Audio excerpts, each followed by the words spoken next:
Assalamualaikum warahmatullahi wabarakatuh.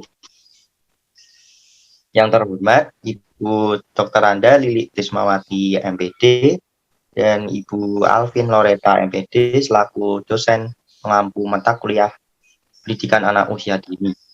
Di sini kami dari kelompok 12 akan mempresentasikan materi dengan judul Praktik Pendidikan Anak Usia Dini di Dunia dan Indonesia. Sebelum kami mulai akan kami perkenalkan diri terlebih dahulu. Ada saya Dani Elisa Resti dengan NIM 120142168 dan kemudian ada saya sendiri Ahnaf Gonim dengan NIM 120142169 dan yang terakhir ada Maulida Wuri Pawestri dengan NIM 120142170.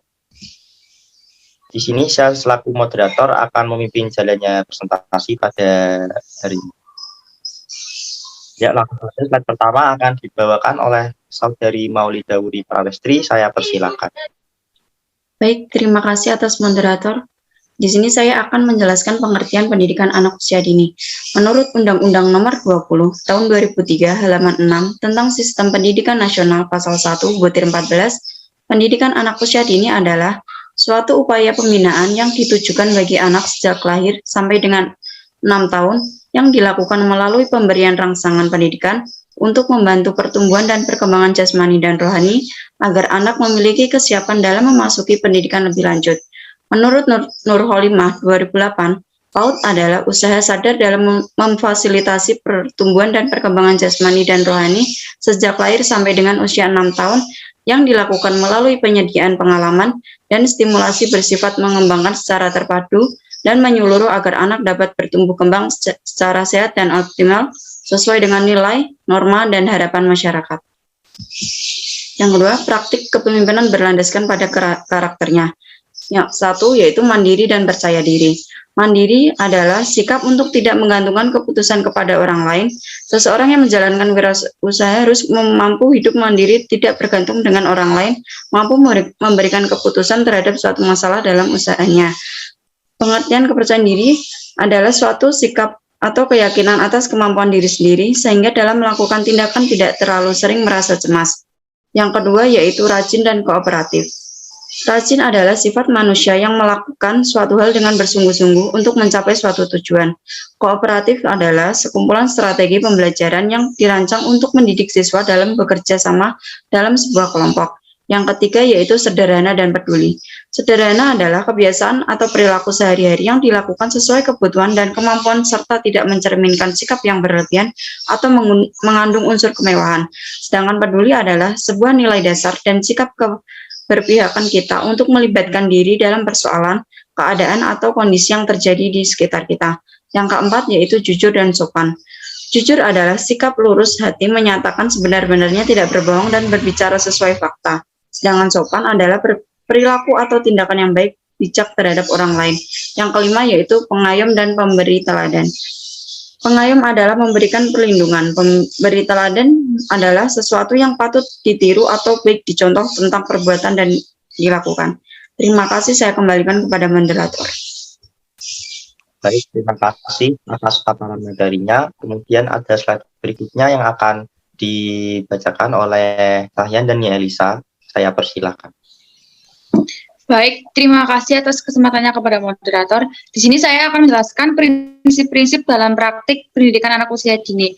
Yang pertama ada meyakini dan mengamalkan pandangan bahwa memimpin itu melayani, bukan mempengaruhi. Yang kedua, memposisikan diri sebagai pihak yang memberikan layanan kepada pelanggan internal maupun pelanggan eksternal. Yang ketiga, menjadikan norma-norma yang berlaku di masyarakatnya sebagai landasan dalam mengoperasikan organisasi. Yang keempat, menggerakkan anggota untuk bekerja dengan memberikan contoh atau teladan, bukan memberikan instruksi. Dan yang terakhir ada bersikap positif, responsif terhadap perubahan-perubahan maupun kritikan-kritikan.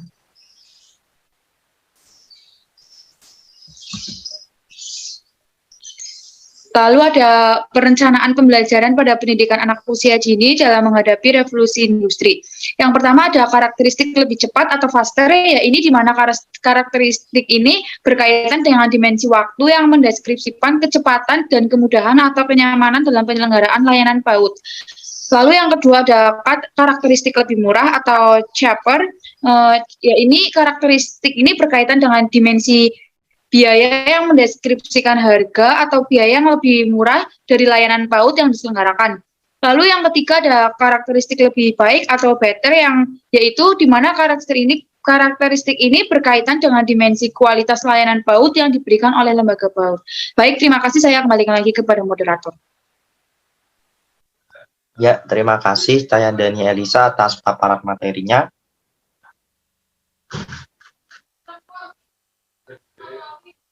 Next slide.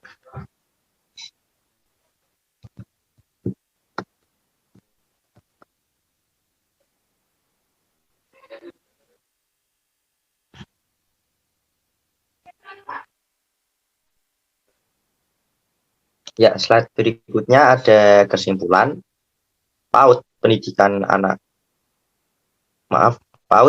anak usia dini adalah jenjang pendidikan sebelum jenjang pendidikan dasar yang merupakan suatu upaya pembinaan yang ditujukan bagi anak sejak lahir sampai dengan usia 6 tahun yang dilakukan melalui pemberian rangsangan pendidikan untuk membantu pertumbuhan dan perkembangan jasmani dan rohani agar anak memiliki kesiapan dalam memasuki pendidikan lebih lanjut.